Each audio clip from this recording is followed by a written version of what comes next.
thing that. Okay, yeah. So, Yeah. so we called the meeting to order. Okay. Anybody who'd like to read the planning commission letter acknowledgement? I'm happy to do that.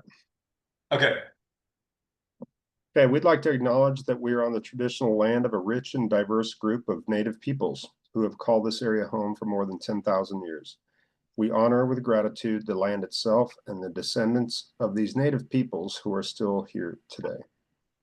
Thank you. thank you, Councilor Young. Welcome. Hi. Welcome, everyone.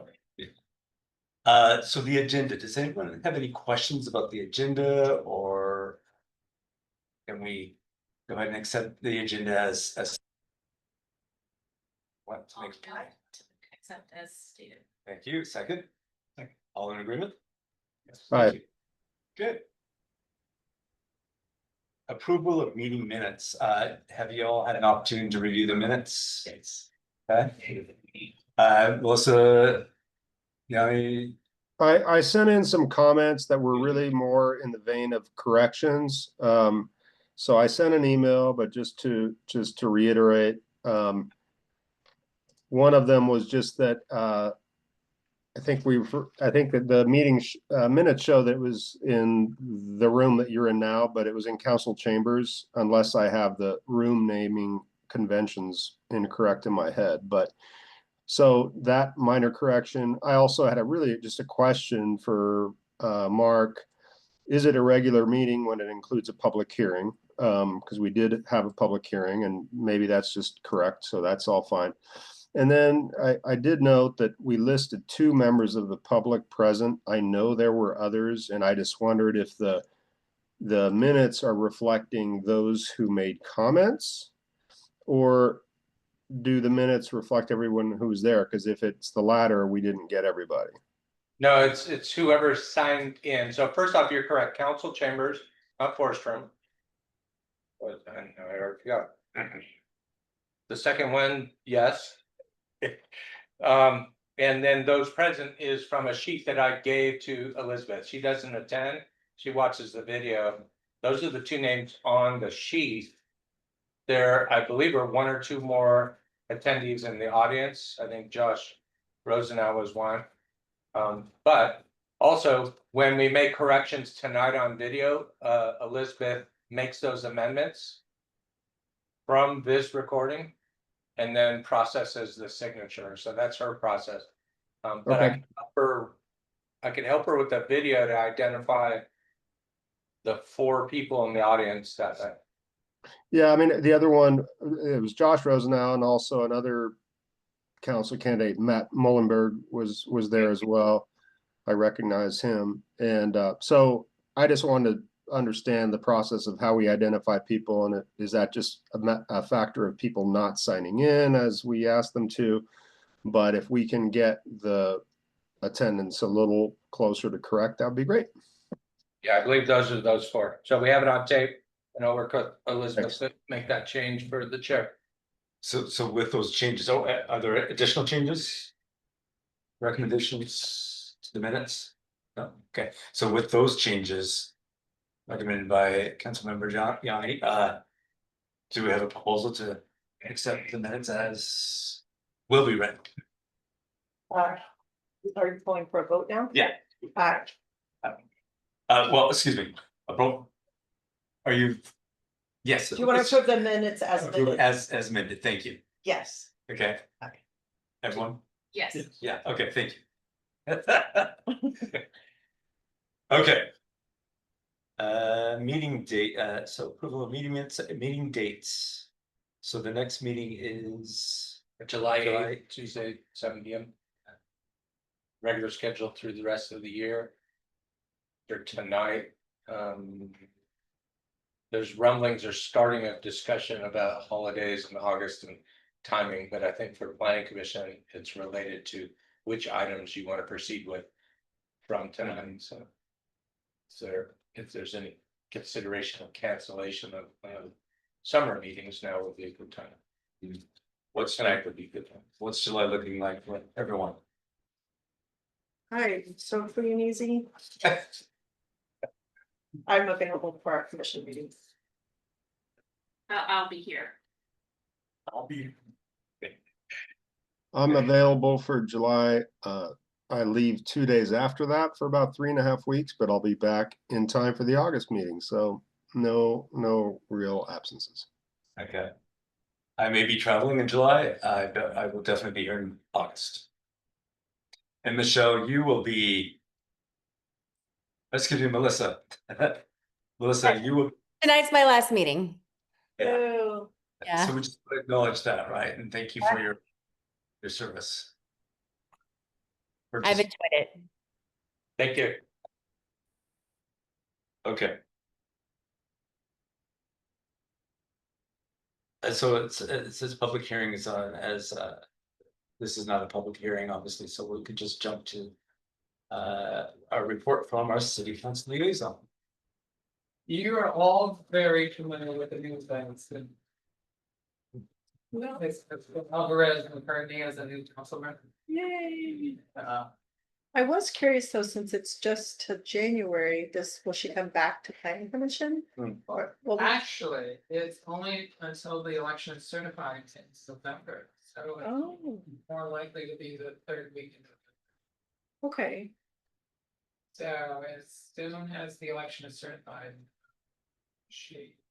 so you'll do without a council member for about 2 or 3 months? No, the council member will be, Sworn in immediately? Oh, interesting, great. So do we get her back? well, that's an interesting question. No. I don't know that she wants to, but that's where I'd start. Well, the deadline passed and she didn't sign up for it, so. I'm thinking no, which is why I asked if she's gonna be back Didn't sign up for, to run for the seat. oh, no, yeah, and so we would, well, one, out of courtesy, we would even ask and then see the number of terms. This could be seen as a gap and maybe a new refresher, but there are other criteria. We certainly have a need. She's more than welcome. I certainly haven't asked her. I think she's busy. Last night was her first meeting, so. Yeah. Well, it would be nice, given the work that we want to do with incentives and so forth. Can you hear me okay online? Okay, I was just thinking it would be nice because we have, Melissa, we have your seat to fill. And then, not that we couldn't, interview somebody else, but it might be nice as a courtesy to ask her if she would want to rejoin. I don't know how long was left in her term, do you know? Offhand, no. Yeah. Anyway. That would be my wondering. So as mentioned, yesterday was our first meeting. We started on Friday. We are talking about middle housing and it's great. Perfect, oh, yeah. Director Hoffman has outlined very great schedule for the council to review. And I want to say the work that the planning commission has done. Can we make it, I think, a good process. And with Ashton there, you don't need us to come report to you, do you? You're welcome to come. So we also passed the signage ordinance. Oh, wow. So that That's got like- adopted. We can make some minor change. Anything notable? The limitation on the number of signs being permitted was strong. Okay. Was in the public right of way category, there was a limitation of a maximum of 6 signs.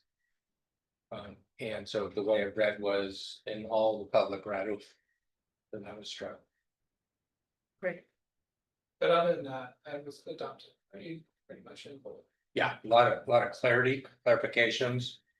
Boy, nothing, it's already so out of my mind. Through 2 weeks. But thank you, yeah, it's good to have a signed ordinance in place. We're also talking about a levy limit. So there's been ongoing discussions about putting a levy limit on the fall ballot. So I was continuing into discussion. You may be aware of the structural deficit where our general funds revenues are less than our expenditures. So we are discussing a possible levy limit. The amount and the duration is yet to be determined. So that's on board. We also have a new vendor for our community development software. So I know Director Hoffman was very excited about that, and I think the public will be very pleased. That we'll have. Yeah. Much more online facing. Fully digital. Applications online. The applicant fills out all the information, pays online. And no more of this scheduling, who's in the office, can I drop by? Hopefully, all electronic. What is the name of it and how will the staff or the general public be impacted? iWorks, it's about half the price. We signed a 3-year contract. It comes with training, comes with human contact. There are 2 other companies that we no longer need to help us talk to our tracking software. The biggest issue with Excella and our existing software was that the module that was purchased by the city at that time never changed. And every time we had an issue, we had to pay, and it was a minor fix, and they held us. I keep forgetting on my video. They dangled this shiny new module, expensive, so forth, that would fix all our problems, but I see. we had to pay for it. Couldn't upgrade the, Existing. yeah, Gotcha. so, each year would have been more and more difficult. But now we don't have to worry about that. It's entirely cloud-based, secure. To get the immutable data. And very user-friendly. And so right now, through Excella, you can do plumbing permits, mechanical permits through what's called the portal. Pretty much over the counter electronically. We're gonna immediately add tree permits, and then it's likely that every category of our 30 permits can be done similarly. And then Nice. What's the implementation goal, did you say? iWorks. When is it going to be implemented? Oh, well, the contract was signed a week ago. We've had 2 meetings. We're doing the data framework and workflow in June. Because Excella, we have to give 60 days notice to Excella to terminate before we actually had a contract with iWorks. And we knew we were heading that direction. But it's a 3-month implementation. 3 months, okay. Yeah, and so we'll have the workflow and the portal, then July and August to finish the implementation, which includes training for all unlimited users. And the immediate benefit includes coordination with the fire marshal, Ryan, who can log into our module, and Public Works already has a module. So the increased communication without walking down the hall and say, where's Mark? That kind of thing. It's great. So I also wanted to mention regarding middle housing, so I know the planning commission has talked quite a bit about incentives and lot frontage. Cleaning up the zoning where we have our R10 and R6. Incentives and ADUs and ADUs, so the council will be very interested for the progression of it. Do you have input for us that should be considered as part of our conversation? Like, are there particular things you're hoping to see that you'd like us to be aware of so that we wrestle with? So there was interest, for example, in parking. Director Hoffman has talked about that is something she's going to be working to address the changes in the state law. There is an interest in increasing the options for ADUs and BADUs. Right now, you have a duplex for the ADU or BADU as proposed. Right. In the council, by and large, you think isn't. The council is interested in diversity of housing types and affordability. So it's not that the ADUs and ADUs, sorry, dwelling units provide those opportunities for diversity in housing. Right. But if you have a duplex configuration right now, recommendations, you won't be able to have accessory dwelling. Right. Cleaning up the zoning code. When you said, pardon me, when you said parking. Do we remove the parking requirements or lessening them or? Twofold, there are changes in the state law with regard to first. And also when you look at the parking that's required right now. You may have a situation where you have some residents, such as an apartment, might have more parking required than a a. Housing unit near a major bus stop. So if you're within a major bus stop, you don't have to provide housing. Parking. Parking, I'm Right. sorry, getting them mixed up. But there are things like at the Southern Gateway, you really have like 1.5 parking stalls per. Okay. So, Council member, if I can ask a question, I heard, and I missed a part of your sentence, so pardon me. But you did mention the zoning code, and I just wondered, did you get a sense if the council is interested in, I don't mean sort of abruptly, but over time, a deep dive into zoning code, which has a lot in it. There's minimum lot size, there's impervious coverage.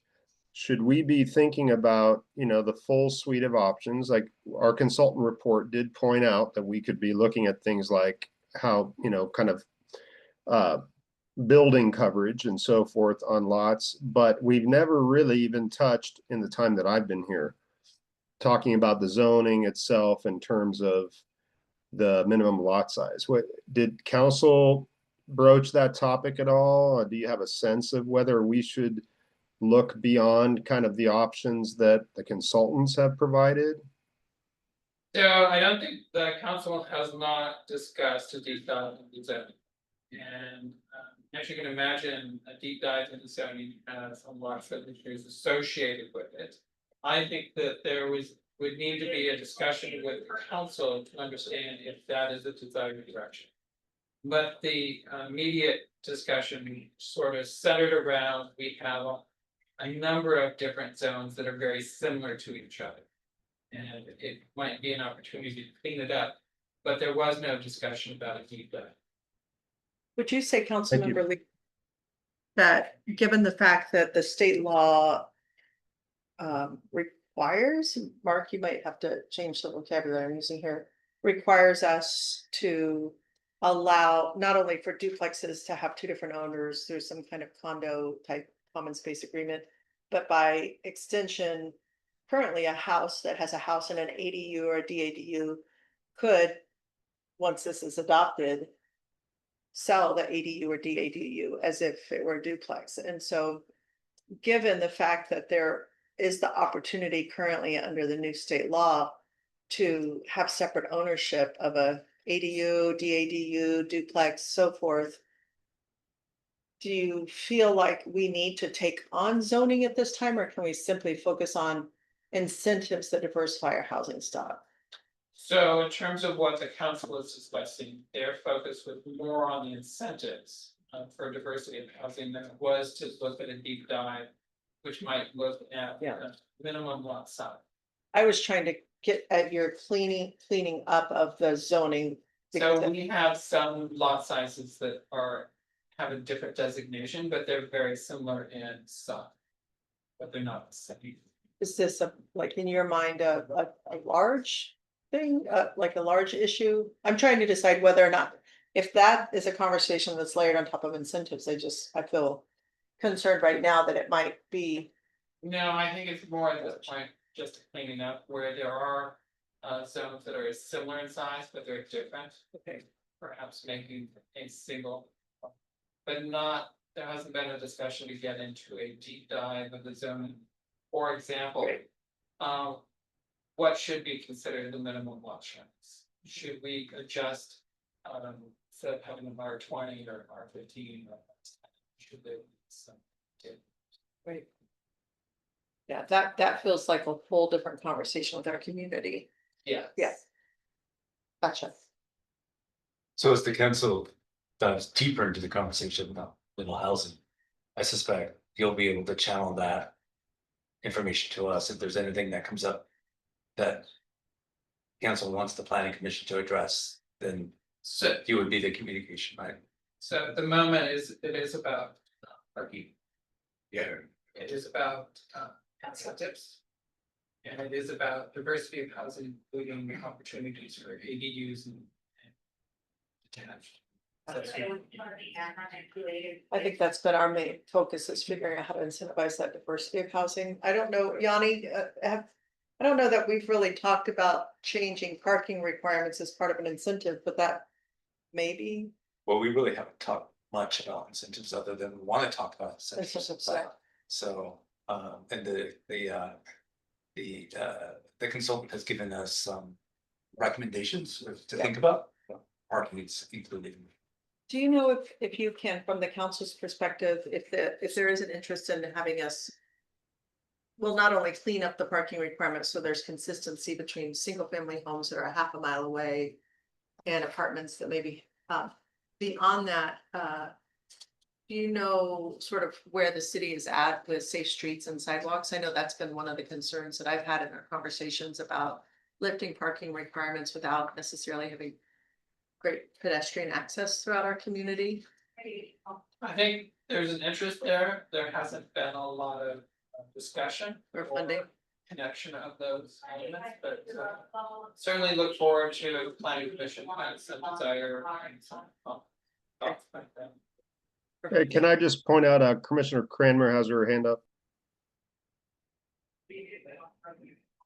Okay, thanks. I just had a quick question about the parking and just wondering if along with these new rules, is there any thoughts about requiring parking permits or anything like that to sort of help protect the neighborhoods from getting overrun with people parking along the streets that can't really handle extra parking? My memory serves me, we have adopted the opportunity to create parking zones. And it would be led by neighbors requesting it. Now, there would be a cost to the permit for administrative, to cover the administrative cost. But I thought we pretty good. I have not run into that in a year yet. We did talk about it, and some might say, once we've made a decision, it's done. And I forget. I will report back on whether we actually adopted. Thought we I thought you did, did. Yeah, I thought you did. but it would be neighborhood driven. So that if a neighborhood felt that it would benefit from having a parking zone, they would go canvass their neighbors to get a number of residents to say, we want to do this. And then it would come before the council. Okay. As you can imagine, the interest would be, we think, around major bus transit areas where commuters might park in the neighborhood. I see that in my neighborhood. Maybe I'm getting ahead of things, but I had, and this maybe pertains to the discussion of the incentives themselves. But it seemed to me that we're sort of dancing around the issue of what are the success metrics? And what are the costs? And so potential cost is parking in the neighborhoods or whatever, or maybe it's a direct cost of the city. But when I looked at the Leland examples, which were good examples, but I think the report indicated that there really wasn't enough data and time to really make assessments.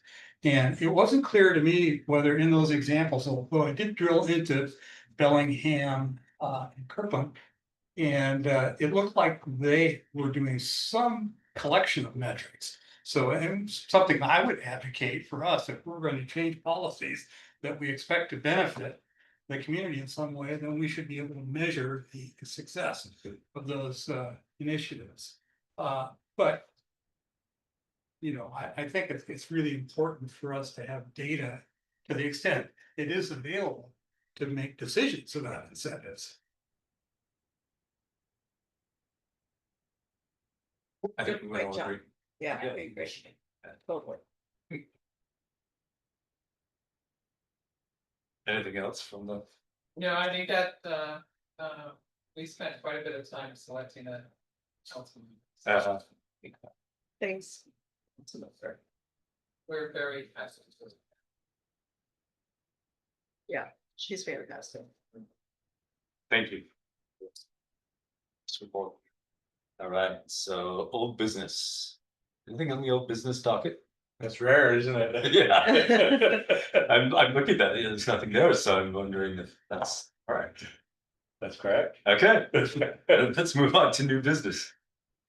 Prioritization of the 2025 work plan items, which would be old business, actually.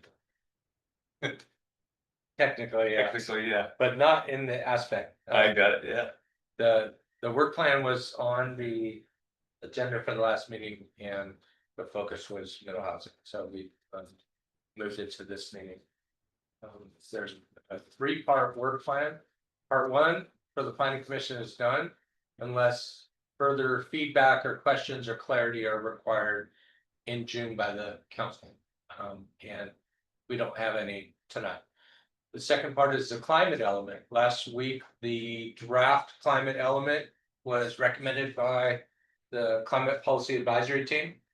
Is going to be on my desk possibly tomorrow, because it has to be at Department of Commerce for our grant by Friday. What's starting now, and we had an opportunity for a joint tree board climate action committee meeting last week, the day after the CPAT meeting. Is a month or 2 of public comment through a website in Cascadia, and all the boards, commissions, councils, community groups, stewardship, etc.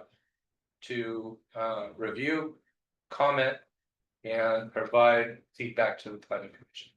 In other words, the CPAC members disperse, have no more regular meetings, go back to their respective boards, commissions, and start talking. So June and July especially. So as soon as I have that fully amended, corrected commerce draft this week, I will distribute it.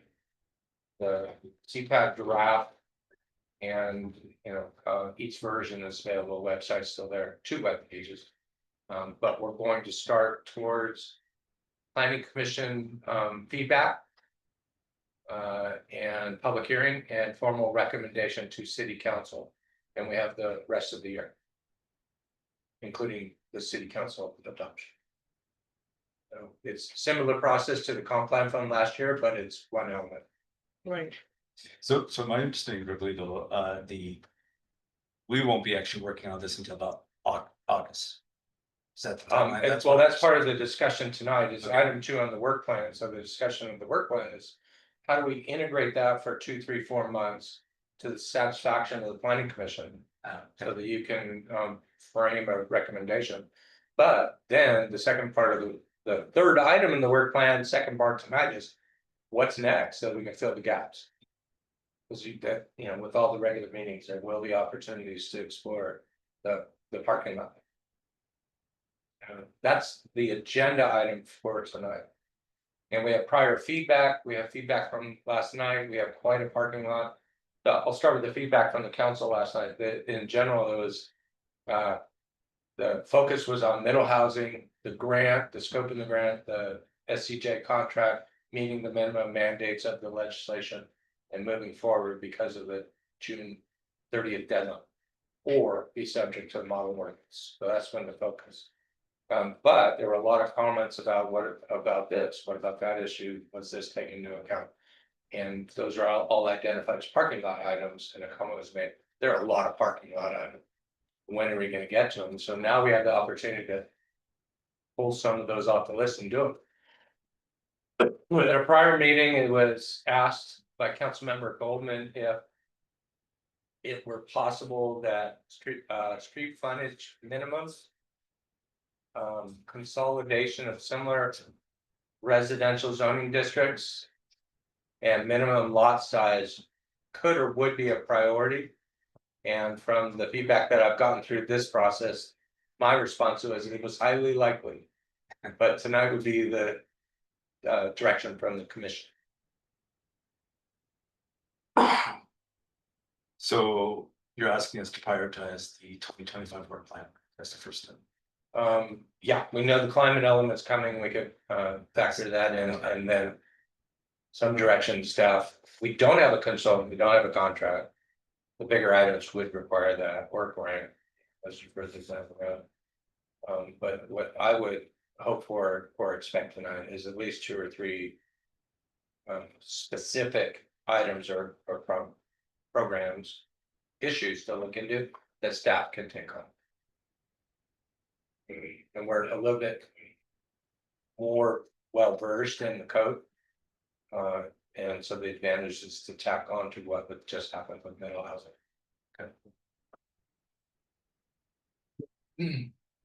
What questions do y'all have for Mark? If any? In terms of prioritizing this, or in terms of actually giving him the specifics for each item? Any kind of questions Oh, about what we're tasked to accomplish tonight? I would say before we prioritize, is there a sequence that's more meaningful to staff? There is. So we know this year we have to do climate element. That's item 2 on the work plan. It's coming more than ample time. We'll get that to council. To add to that effort, there's one amendment to our comprehensive plan this year. You can group specific amendments into that one amendment. And we had a leftover implementation chapter from last year that was very bare bones, and we were running out of time going into December. So we put that on a parking lot that we could do that with the 2025 comp plan amendment for climate element. That implementation chapter would capture a lot of the implementation measures that were brought up last year. We don't have to dive into the climate action plan, which is primarily implementation oriented, because that exists and it's adopted. But the King County Affordable Housing Commission had comments that came in after our adoption. Most of those, it was agreed from staff to staff, are implementation measures, even though their board disagreed on whether they were policy or not. Either way, we saw them as implementation measures, said that we'll look at them as part of this amendment with the implementation chapter. There was, Puget Sound Regional Council certification of our transportation element. There was a gap in our CIP and our Public Works Director feedback, and there are 4 items from our conditional certification at PSRC that we could take care of in this amendment. They're very specific. Bear and Pierce did the work last year. They can do those 4 items, put them in the amendment. We could be fully certified at Puget Sound Regional Council by December. We achieved conditional certification last week because the CIP was adopted last February. So we're prepared to start those 4 items. Those are primarily staff driven. I bring them to commission along with the climate element and the implementation chapter and the affordable housing comments. And you bless that amendment. It sounds like you're saying that item 2, with some of these pickup amendments that came out of the review process, would be a higher priority for the staff. Exactly. So I would let's call that batch 1. Those have to happen. Batch 2 are also have to happen, but there's no ramifications. There are at least 2 parking bills, legislation that we have not addressed. There are 5 total. 2 we addressed last night. Middle housing, accessory dwelling, very specific. Or talked about last night. I just jinxed it. Hopefully dealt with in August, but June. There's another Senate bill that I don't know the number of that we are subject to that we have not addressed. Very similar to what we've done. But we need to do some analysis to show that we meet that long term. There's no downside to that, but we need to be consistent. That could be easily paired with the transit oriented development bill that came out of the session this year. Very similar, but also dives into floor area ratio. That's also mandated. And we have a little bit more time. It's not as urgent. So we'll at least take a look at that. That's a unique package. To that, there's a 3rd parking bill that we may not be subject to because we don't pass the population threshold. But since we're dealing with parking, we're obligated to at least look. So that parking package to meet legislation plus the comment last night from council to look at the parking ratios in general, or the scale as they go up from single family or residential load to accessory dwelling unit to duplex to apartment and so forth, makes sense. What's the timeline for addressing these 2 to 3 parking bills?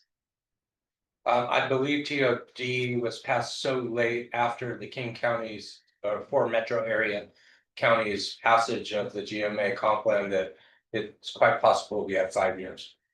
Oh, okay, but you're saying when we tackle the climate element. Amendments, No, that's bucket 1, but bucket 2 could be looking at all these parking ratios. Start looking into the TOD, answer questions like that, see what the advantage is. If we're gonna do those amendments. Some amendments may take care of all that. Right. And then the council tacked on, let's look at all the parking ratios in general. and that's, it seems like a separate item on this work plan than what we Yeah. have here. Yeah. Or you could look at it as being an element of each of them. Yeah. There was climate element, comp plan amendment, housing costs is item 2.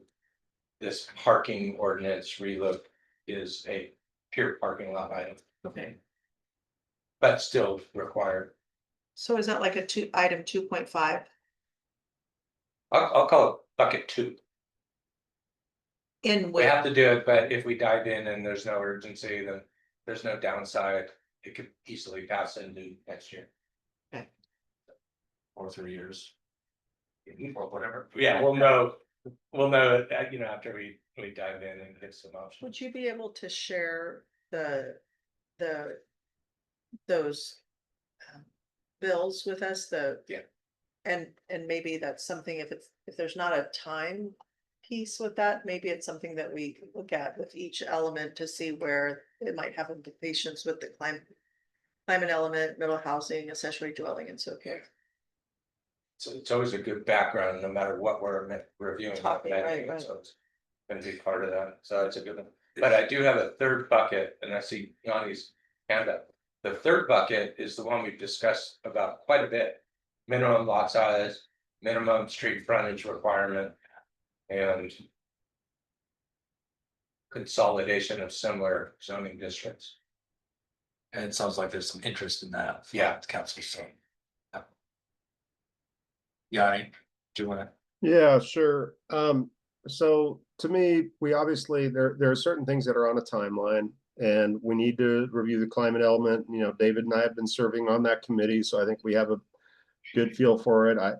I don't anticipate a lot of sort of controversy. It'll just be a matter of how we fold it into the comp plan. That's little unclear to me right now, but in any case, that obviously has to happen. And then if there are some annual comp plan amendments that have to happen, we do those. But after that, I really feel like there is urgency on talking about incentives for different housing types, both for affordability and for the sake of different housing types. And I really feel like we should take, the momentum that we have from this passing through council and address that. And one of the reasons I feel urgency is that, okay, we approved the state minimum of, 4 different housing types and kind of the minimum number of units and all that.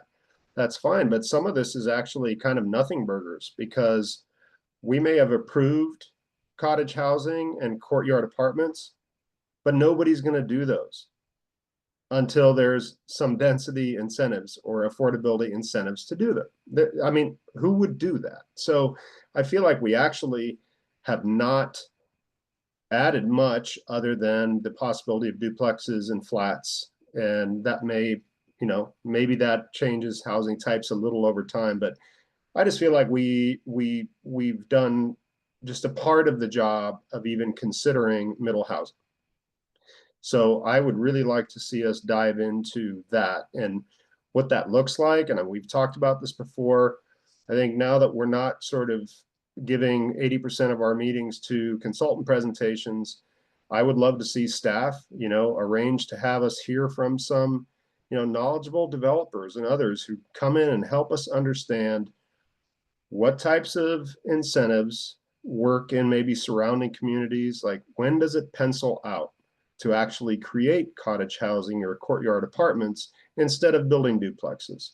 Because I feel like if we don't address those questions, we haven't really done our job. We've just said that, okay, we allow cottages, but as a developer, why would you do that right now? when you can only build 2.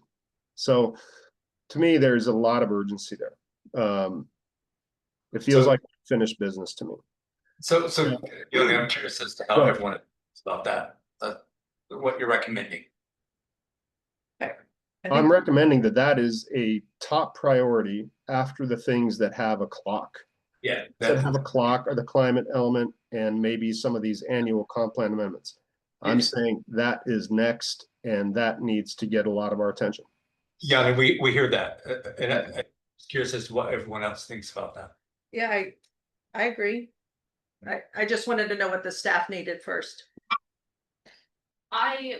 Just the thing that I would wanna contribute is that in our public outreach, I didn't hear from our community that there was a huge appetite to go beyond what state required in terms of increasing density. So that's the only thing that I know, Yanni, that you feel that we haven't done our job, but at the same time, I feel like for our community, we might have done our job for what is desired for Lake Forest Park residents. I hear you and I respect that. And yet I feel like what we've put forward is not actually very legitimate. In that, yeah, I agree, the community may be fine with us doing the minimum, but the way we did the minimum is we chose some options without actually making them realistic. Well, I mean, the only thing I would say, Yanni, is I don't think any of us profoundly disagree. We're really interested in how we can incentivize diversification of housing inventory so we don't have a monolithic build out of 3-story townhomes as the duplex of choice for folks that want to come in and build. So I don't think anybody disagrees, but I think it's challenging to hear the work we have done as being reduced to, we haven't done our job, we've done the bare minimum, it's incomplete, it's not, that, like, I think for me, it's more like the characterization of the work we have done as somehow being less than, versus I think we did a great job representing the community. And we do have insights in it, and we've all agreed that we have a desire to work on the middle housing element to diversify our inventory. I think we could take the temperature down on the way we judge the work that we have done, because I am really proud of the work we've done. We've been careful to not step beyond what was required by the law and what our community wanted, and yet we still have a lot of shared appetite for exploring other things that we might include in our code. But, I think we want to use that time to do it, but not because we feel like we've somehow failed in our job so far. I don't think we've finished our job. So I and I- really don't. And that is not a diss on this commission. It really is not. But the point is, both if you look at the purpose of the state legislation that we were charged with meeting, we said, okay, we're going to allow these things, but we didn't actually address the underlying conditions that you need to have to make some of those options even feasible at all economically. That's what I mean, which is why I think that should be a top priority. It's not criticizing any member of this commission. It's not criticizing us as a whole. It's saying our job is not done. I do not believe our job is done on middle housing. Regardless of whether the community says, oh, this is good enough, I actually don't believe that, because I've heard from community members that, wait a minute, I thought we were going to see something about things like density incentives. So, this isn't a diss on the commission. I think it's unfinished business. So Yogi, I don't think anyone's disagreeing with that. So I hope that you can hear that, right? But what I'm also hearing is that we just want to respect what we have accomplished so far, right? That we've done the groundwork, and now we can ask those questions like, how do we insist, and the council's given us kind of that mandate. They also are asking us to look at affordability and how are we going to make this happen? So I think that we can definitely, I think we're all in agreement that this is a priority, right? Well, it sounds like we have one time sensitive item that Yes. that you've centered for us, and it sounds like because you'll have it by Friday, you could share with us this document for review. We could tackle that straight away, get that knocked out. It sounds like by Yanni and David having served on that committee, we should be able to work through that pretty quickly without a lot of back and forth, right? I'm good with it. I'll move it any speed you want. Yeah, but My if- element yeah. is to add those three other things to the amendment before we go to council, but the draft climate element is now a known quantity. Yeah. But I won't speak for the two representatives on the CPAC. Now it's time to expose it. What is this right here? It says, for this item 2 on the work plan, it says, by June 15th, the recommended amendments of the comprehensive plan to the city council. June 15th, is that the item that's coming to you that has to go to council, or we need to be done by June 15th? No, the planning commission's just starting. The CPAC needed to create a document because commerce's fiscal year doesn't match ours. I see. The grant ends at the end of the month. Okay, So and then their staff somehow gets 100 things, processes them in 2 weeks. So their new deadline is June 15th, not June 30th. so this document you're talking about is the one that's due to you by Yeah. the 15th, which you can then share for us. And you asked, I think at the beginning of our conversation, that we ultimately will all review that document and be prepared to discuss it at maybe our next meeting even. Yeah, oh, yeah, Okay. exactly. And do you think that might be something that takes a meeting, or how long will it take, do you think, for us to do what's required with it? I'll leave that to the two CPAC members. Yeah, I mean, I think that probably a meeting would be sufficient for One meeting? one meeting. Yeah, the only question I kind of have is, and Mark, maybe you can remind me here, like, so we're gonna get this element, and are we looking to adopt it as a thing that goes into the comp plan, or do we need to figure out how to sprinkle it throughout the comp plan? I'm just forgetting what our charge is for how the climate element gets integrated. And before I yield the floor, I'm just gonna point out, Commissioner Cranmer's had her hand up for a little bit, and we only have her for this meeting, so I wanna make sure we hear Yes, her thoughts. But Mark, can you answer that? Like, I do we can. have to fold it in, or do we just adopt it? It's easier than that. Last year, we went ahead with policies that may adopt climate policy spread out through the plan. If we have them, do them, knowing that in 2025, we were gonna do a climate element specific and possibly pull those policies into that chapter or leave them where they lie. So we have a combination. They have a table or chart showing all the policies, whether they are new or pulled in from the existing adopted comp plan, so that's known.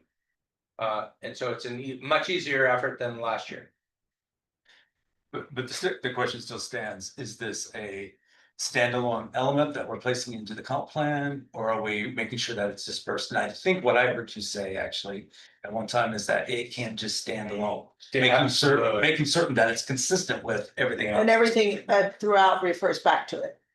However appropriate, exactly, without being too redundant. Okay. Small degree of redundancy is good, too much is bad. But not only that, it's in the same formatting, same colors, same font.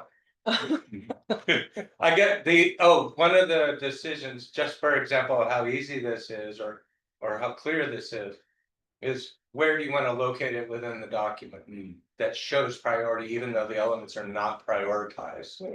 That came up at CPAP, but those are the types of decisions.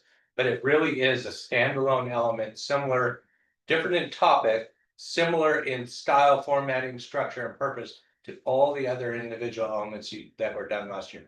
So will we be, before we ever take it up, if say we take it up in July, then between now and say our July meeting, we would need to read it and ask questions, but read it from the standpoint, does this nest tightly in the comp plan, or are there thoughts that we have about incongruencies or tightening? I mean, it's us basically reviewing the work to ensure it's ready, and if it's doesn't need edits, then we're great to go, and if it does, we would discuss them. Is that right?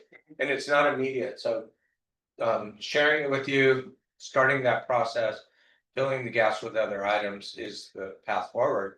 Because tree board, climate action committee, parks board, they're all gonna get an opportunity to have 1 or 2 meetings, read it, absorb it themselves. Make sure that it meets their specific needs and provide feedback.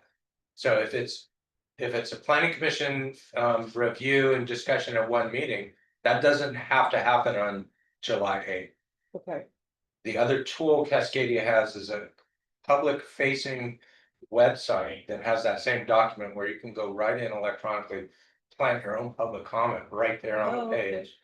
That's gonna take 6 to 8 weeks, so that starts on the 15th, after we do our deliverables to Commerce. So planning commission really can't hold the public hearing until that is over. Until all those groups have a chance to weigh in and Cascadia updates. Yeah, I see. And the public feedback.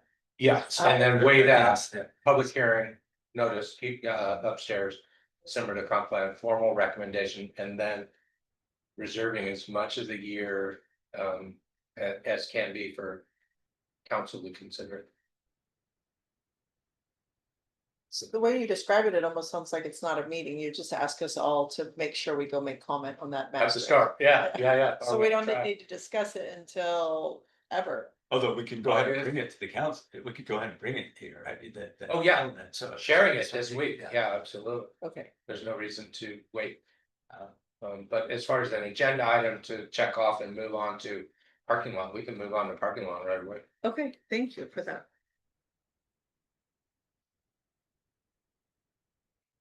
Then so then we have batch 2 and then we have batch 3. Batch 2 being the parking, focused on the parking. Batch 3 being looking at the minimum lot. And my understanding though is, that's what I heard, you can tell me if I'm wrong, that we have some more urgency around the minimum lot conversation versus parking. Based on cumulative prior feedback. During comp plan, during middle housing, you know, forming the parking lot. But that's really the option. So if I label them buckets 1, 2, and 3. That's not the ranking or Got it. prioritization, it's just differentiate. Okay. Now the decision has to be which ones and in which order. And the only one that's time sensitive is the climate element comprehensive plan, but it's not urgent like Yeah. 30 days. It's more like. We, Yeah.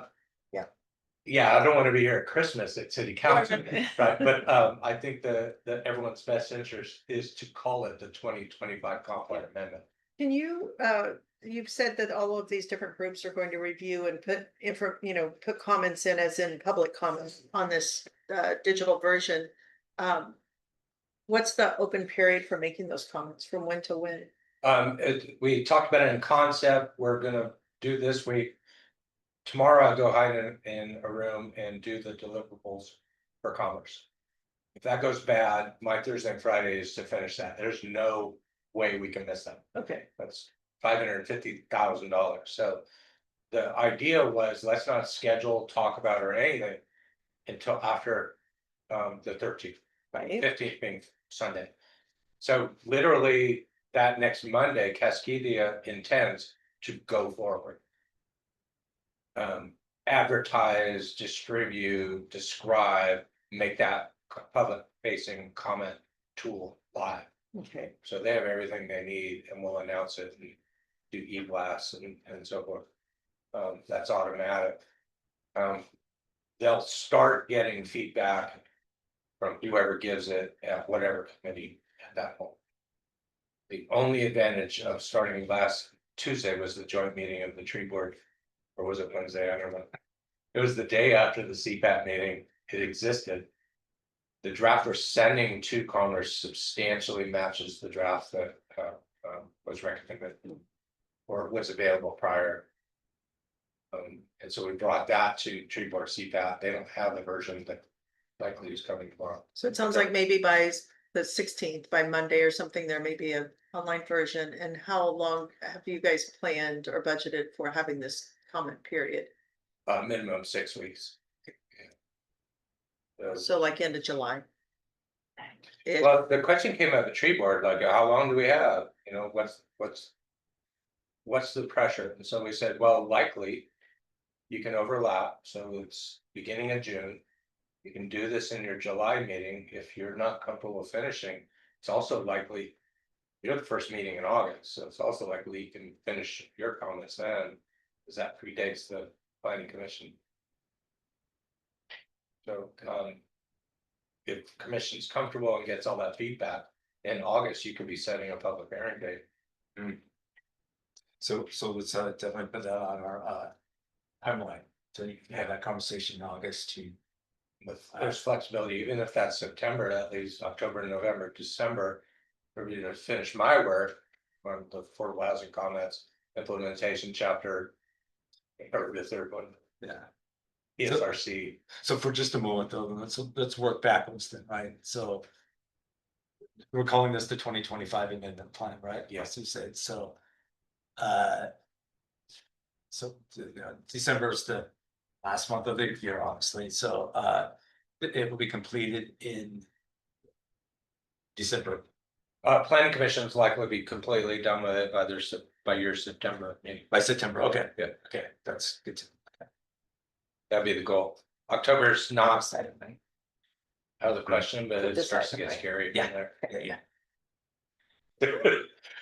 Just thinking of last year when we were like, how many meetings can we schedule? But this is a much smaller bracket. Yeah.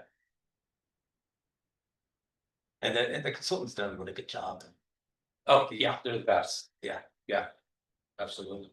I've enjoyed working with them. It's They're very finely tuned into K4C in King County and other cities in the region. okay, so we have what we would consider to be batch one, our first priority. What's our second priority?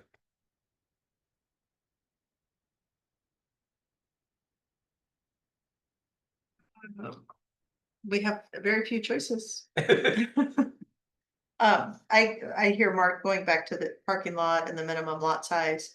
And Yanni made the point of wanting to tackle middle housing more immediately, so in summarizing what I've heard.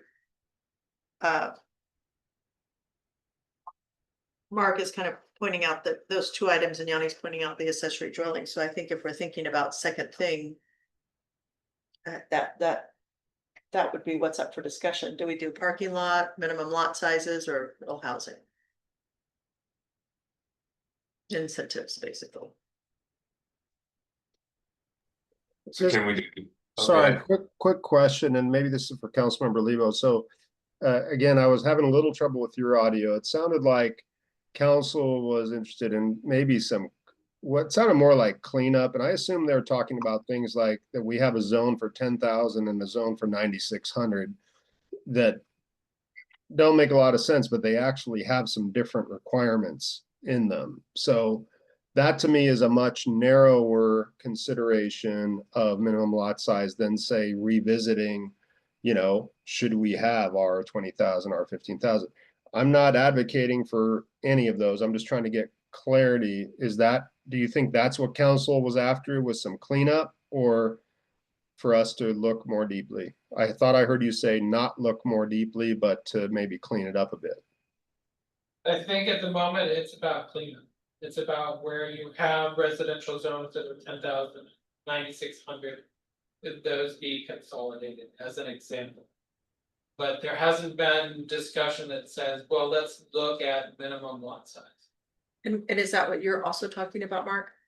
When At you staff say- level, absolutely. At staff level, when you talk about minimum lot size, zoning, etc., Yeah, you're talking about the same thing, or are you talking about additional things? well, it's both, but the effort and the deliverable is at least the building on the consolidation work doesn't take a lot of analysis. Right. But that discussion could lead to future parking lot items, future needs for a consultant to analyze lot sizes, for instance, or have some basis.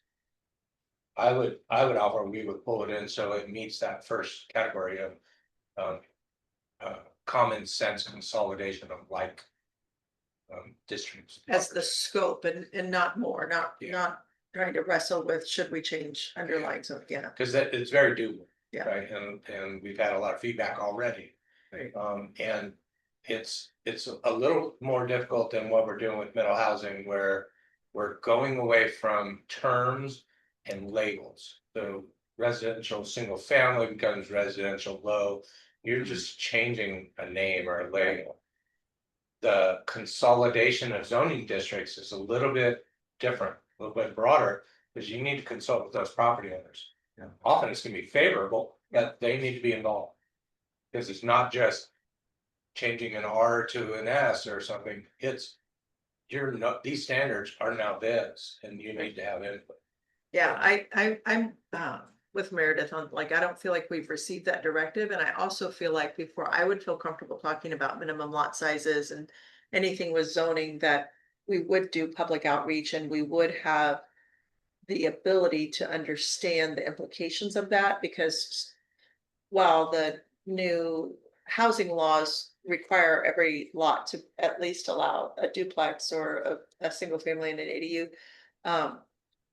I don't fully understand what the implications would be to all the code that protects the critical areas in our community and all of the work that's been done by our stewardship foundation and city to ensure we're being good neighbors in overall tree canopy, healthy streams, climate resilience for the region and so forth. So I'm gonna just register my vote that I'm not. Consolidation seems sensible, but beyond that, I wouldn't want to see us take that on right now. I'm more with Yanni, like, let's look at how we incentivize affordability. Let's look at how we incentivize housing diversity. That feels practical and in demand. More so than having us spark a conversation about rezoning. That feels like a much bigger issue. It's Just hard- for the record, I totally agree. I'm not asking for a bigger conversation about rezone either. The one thing I'll add, and I know this was listed in the consultant's memo too, is that I do want to address this one little quirk of the frontage issue, which only applies in 3 zones. Other than that, I'm not interested in diving into the bigger zoning question either, just for the record, because someday, yeah, I think so. But I think we have a lot of good work to do on incentivizing different types of housing and affordability. $200. So can we say then our priority 2 is the middle housing accessory dwelling? Yeah. I would say so. Yeah, we all in agreement? Melissa, would you agree? Yeah, okay. Yeah, okay. So we've got our priority 1, priority 2. Do we need a priority 3 at this point? No, I further fill gaps with Yeah, priority 3. okay. I think, Nothing to do, but that could wrap over. to your question, do we have questions of Mark? When it comes to this middle housing piece, Yanni has asserted that it was his feeling that we have the current recommendations we've put to council will not be sufficient in not make economic sense. Sorry, I don't want to say what you said wrong, Yanni, but like that the code that we've now, or I guess I don't know if we've put code in yet, but anyway, the work we've done so far isn't feasible for a private property owner or developer or anyone to actually build, whatever it is they want to build. I don't feel like I have that understanding to know what's possible or not. I've never really felt like that was the purview of the planning commission to figure out what pencils out or not for a property owner. So I wonder, from a staff time standpoint, we can come up with ideas all day long, but if that's our standard, that it has to be economically feasible versus match the community values, I think we're gonna need support from staff to understand the economic implications of incentive A versus B versus C. That does dovetail to what I was saying earlier. Yeah. And then I think it's really essential for us to have some data to work with. Whether it be data on feasibility for developers or homeowners, whether it be, I did read into some of the metrics of affordable housing and, how do we know that the housing is developed and is made affordable? How do we know that the owners are satisfied with their properties? How do we know if the community is satisfied? What are the metrics around that? So I really do think that it's important for us to have some, information on which to base Right. these decisions. And we did talk, gosh, we've been talking for a couple of years and have had zero time at our planning commission meetings. But I know, several of us have talked with one another about maybe having a few developers come in and just have like a developer, like a panel discussion or something where we could talk about what some of the constraints are and the realities are. And it doesn't mean that that is the only truth, what one person might say, but it would give us a chance to, through an interview format, get some information about what works, what doesn't. One of the interesting things that I did see, and I think it was the Bellingham example, is that their affordability, the threshold for affordability of units was in a 50-year horizon with reporting. And so I can't remember, it was in Bellingham. It was the developers were responsible for that reporting. And there was another example where the city had a fee to finance that reporting. But I think those are the kinds of things to make sure that we have data that demonstrate that the decisions that we are making are leading to successful outcomes. So I guess my question then would be, does staff have the wherewithal to provide us with some of that data so that we can actually have this conversation in an educational way? Short summary is not in any way. But when I That's hear pretty that, I hear decisive. of let's have that discussion, go down that path. Some things are easy. Uh-huh. A few of the options with mental housing were, if you have a duplex, can you have an ADU or two? So you could incrementally rise up from the minimum mandates as you explore these things, well within the range of staff's expertise. But when you're talking about data, metrics, feedback from the developer about penciling out business decisions, staff plays no role in that. My role would be every bit anecdotal and probably less informed from a community perspective than your point of view. I'm not a developer. I have an opinion on development. That's not what you're asking. So, but we could start that conversation and go, because there are several examples. And then that would spawn, well, then if mental housing is market rate, fee simple and so forth, and we're exploring affordability, what proportion of this next option should be deed restricted? What is the industry norm? What is that tool? Leland, give us some advice. Now let's bring in a builder and get their perspective on where to draw that line. When does it pencil out? And then you could end up with something that's well informed and metrics. I think John's right on, and I think it'll help facilitate our conversation, so we're not basing it on assumptions and opinions that, that may lead us down some. It's much easier to give something out slowly than it is to overgive and then try to rein it back in, I think. And I think the intent is, if you're gonna address incentives, you wanna look at the Leland advice and options and tools. And figure out which portion truly is affordable. What are you trying to achieve? Like you said, if it's 10%, 20%, 30%, and you're gonna put that burden on a product. Right. I can't believe I said that word, project. And then get the opposing perspective, because Yeah. at some point the developer looks at it and said, that's great on the books, I'm never doing that. I also want us to be mindful of market forces. In my neighborhood on 178th, which is quite a busy thoroughfare, and I wouldn't say it's a lot of fun living on 178th because people regularly speed down. We don't have sidewalks. It's kind of challenging. And there's a little house sort of sandwiched between several much older, not very well maintained houses that was recently purchased, gutted, and sort of reclad, grass laid down, inside kind of perked up, and it's 1,000 square feet.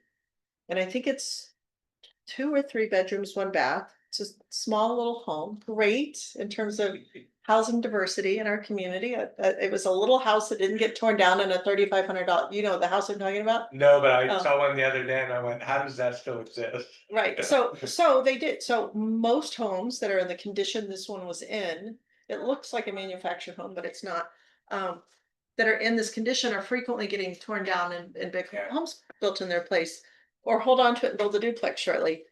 They did this flip And as you all know, I'm not telling you anything you don't, I'm just saying it, here it happened in our community, so it's a great example.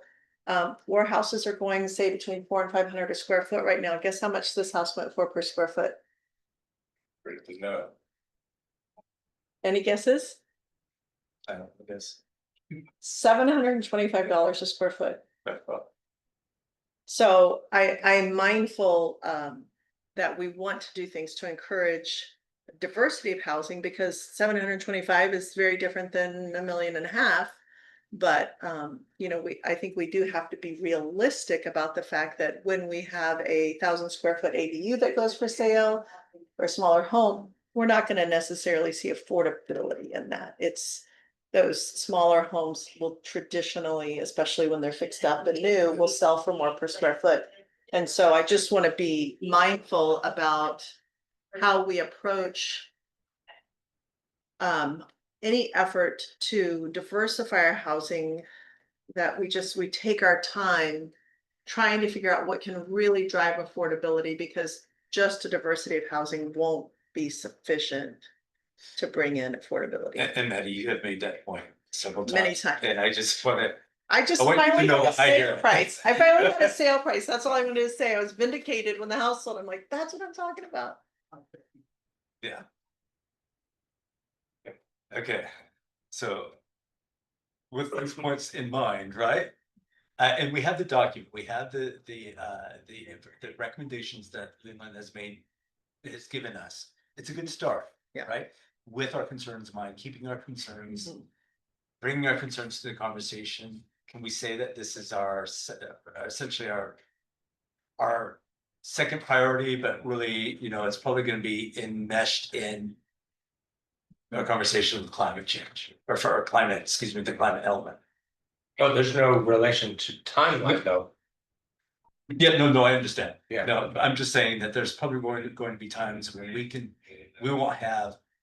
We'll need to fit in other conversations in our meetings. Okay, so we will bring in priority 2 into that agenda. And sooner is good. How about July 8th? How might you suggest we, since staff is not able to provide some of that, those insights that, you know, John has made a great case for.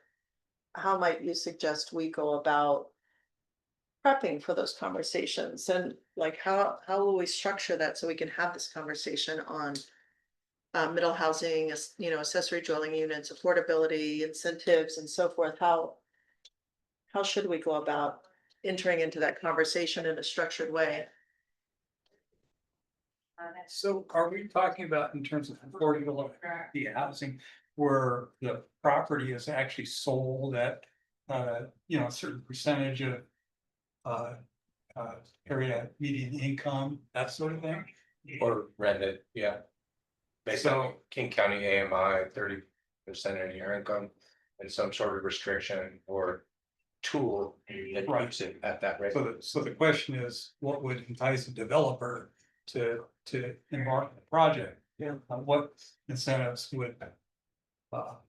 And again, I would certainly look at what other communities have done and how successful they've been in terms of attracting developers, but also in terms of what happened afterwards when those properties were developed. You know, did the owners stay in those homes? And I realize, you know, all of this is relatively new, so granted, there isn't a lot of data, but to the extent that there is any, it would be helpful to know. That's what I don't know, is where to find it, you know, like, I think we've kicked around a lot of ideas, and Yanni, you might have some thoughts, and you know, how we might approach incentives to, you know, currently, our code will allow 2 units. Without any obligation to make it affordable or a certain size or whatever, that's just the way it is. But we had talked at one point about saying, well, if we did want to allow more than 2 units on a property, certain conditions would be at play. Maybe that 3rd unit could be sold for whatever, but it's deed restricted forevermore, so it's we start building it inventory of homes that accelerate more slowly, or like, but I'm not sure where to go get that information if staff is not the right place to look for I'm that. mostly at a loss if we literally are located at the doorstep of the district or zone for, oh, my man. I can't even remember. Affordable Housing Coalition, I'll think of the words, about 30 seconds. The land trust? No, it's one of those things where you reach for it, and your mind closes. And I've said it 10 million times in my life, but in the other cities I've worked in, it's the, I can't think of the acronym. It's scary, I'll think of it. Anyway, Okay, we are not in their district. We are not eligible to become members.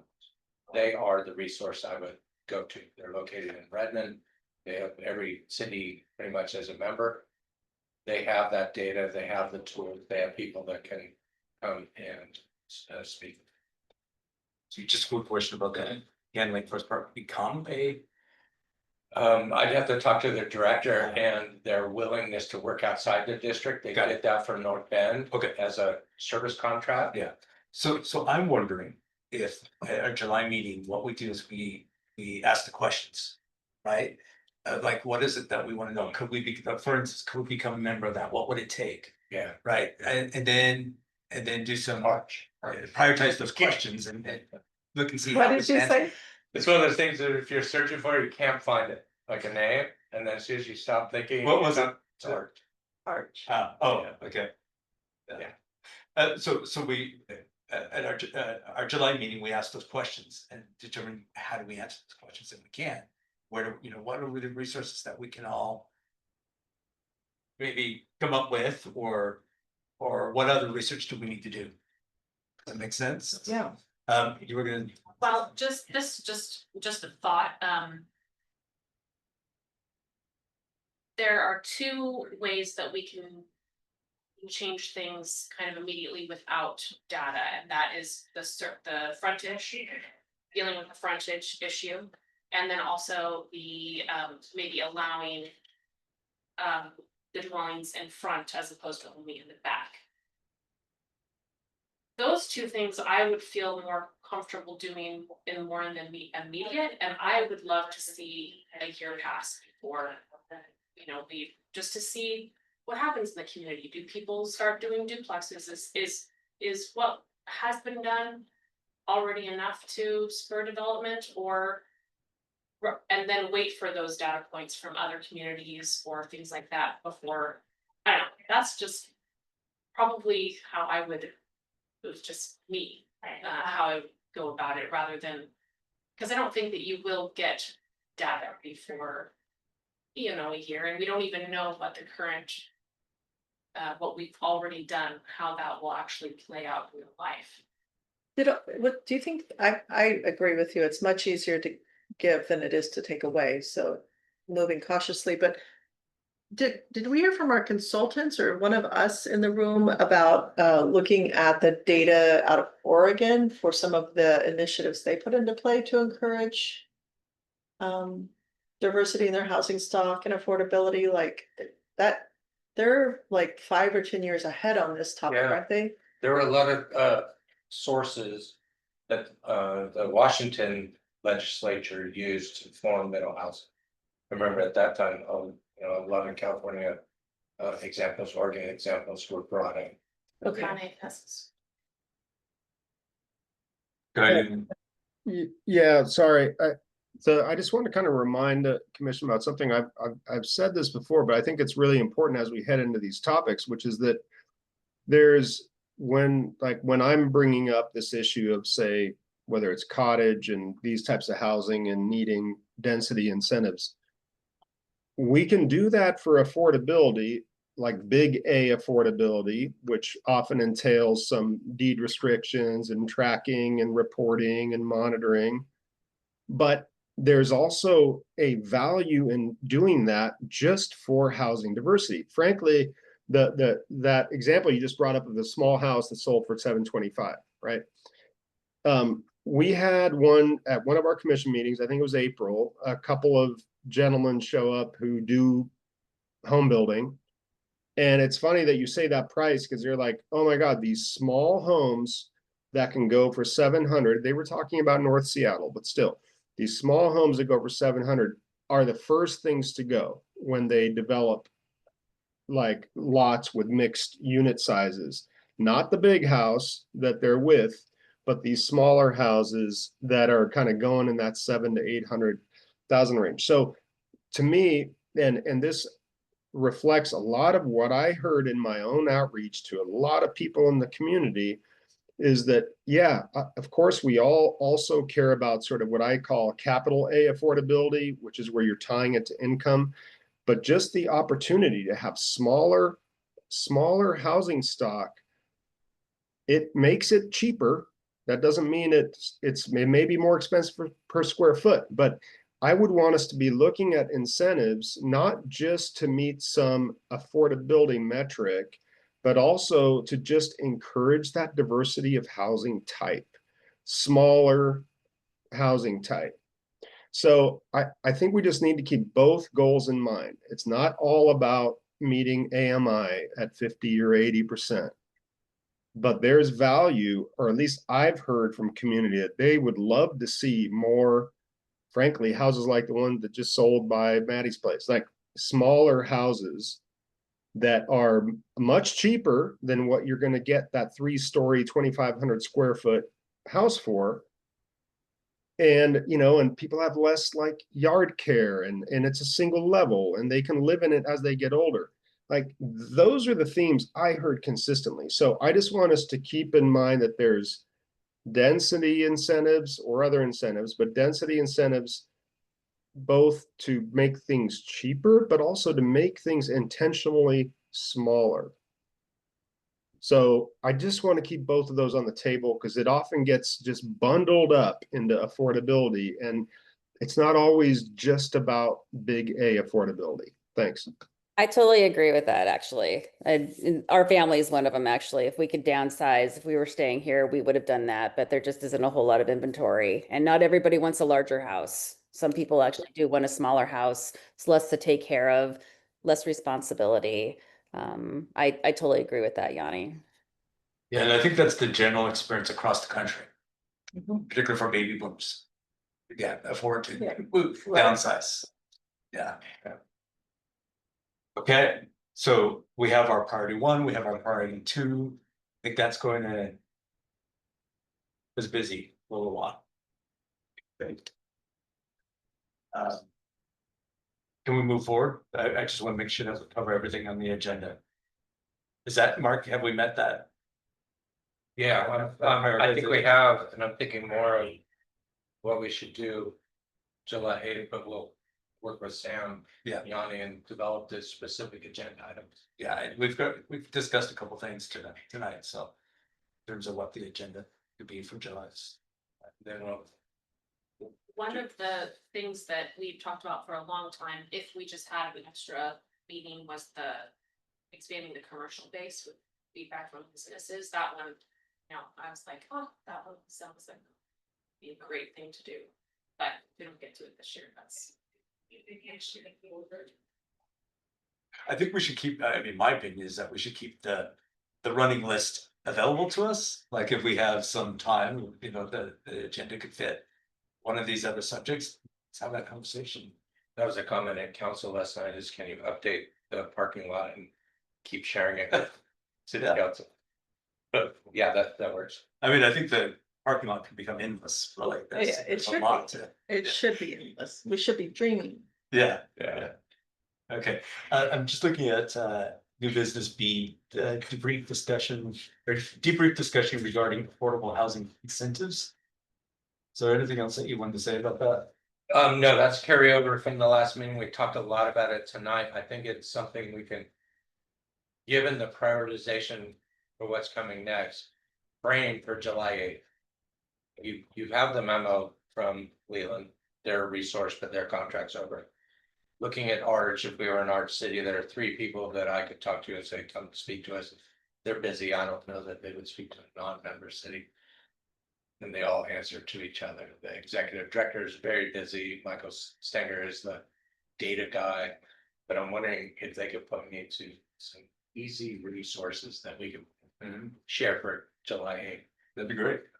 And then start that research and see what's available. And we could also discuss the Leland Art document again, Yeah. which you've included in this packet. Yeah. We've looked at it a couple times, but. And frame the agenda item and discussion on that, knowing that there are some clear. Examples or tools from middle housing that were options that were not taken. And then see where that discussion goes, and there's no timeline, so and there's no stopping point. You can peel off several of those, put it in a recommendation or ordinance, and continue with your discussion. So I like that concept starting July 8th. And then the climate element comprehensive plan amendment update, we've pretty much discussed that as well. Was housing a part of that body of work? How do you mean? Like, was there anything in that, climate element that encouraged smaller housing types or energy efficiency or like other? Yes to the second part, housing. I'm trying to think if That's there's anything, pipes, but yeah, yeah, around it. or- Building. Yeah, Building related items, but not, form. yeah. Okay.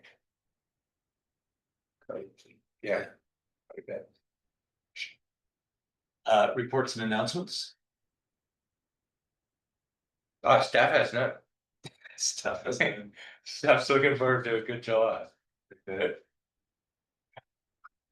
So I just wanna, Melissa, I just really wanna thank you again. For being part of our community here. And just, good luck on your next adventures. Are your kids excited? I wouldn't say that. Okay. When are you leaving for? Probably the end of July. Leaving, yeah. Get them settled, but yeah, I've really enjoyed being a part of this commission. I've enjoyed the opportunity to get to know the community better and, be a part of this, and I will miss it, and I will miss Lake Forest Park. So we have 30 minutes remaining. We can continue with conversations, move forward. may have a Or you're gonna say something? So a couple things. I wanted to offer it to this member. Thank you so much. It's the volunteers that make so many improvements to what we do in Lake Forest Park. It takes time and effort, and there's no compensation except a thank you. And it's very much appreciated. Understand the effort it takes to be a volunteer, having been a commission member. And it took me a while, but I did find that we did adopt a residential parking zone. Well done. I am not aware that anybody has applied for it, and it is an administrative process. And the minimum size is 1/2 of a block, and it requires 70% participation. It did take us a while, but we did adopt it. Do we know ballpark what the costs are for? It's in chapter 1024. Thank you.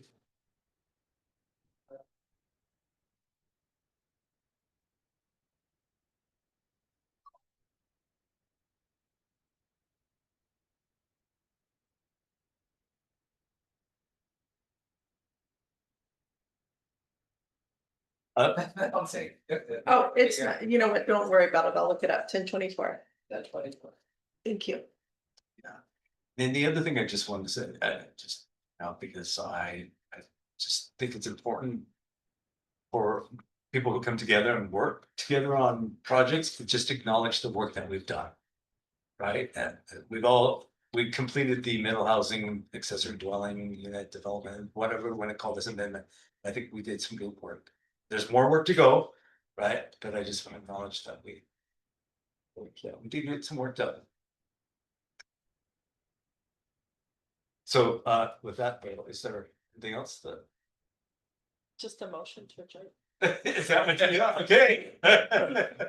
Sorry, I mean, you asked, I'm like, Well, that's what I want to hear, okay. my dog. Okay, I motion to adjourn. Is there a second? Second? You Everyone want a agree? second? Yes, well. Second. Okay, and a third, and everyone agrees, right? Okay, thank you. Thank you, Melissa. Thank you. Take care, everybody. Bye. Nice job. Way to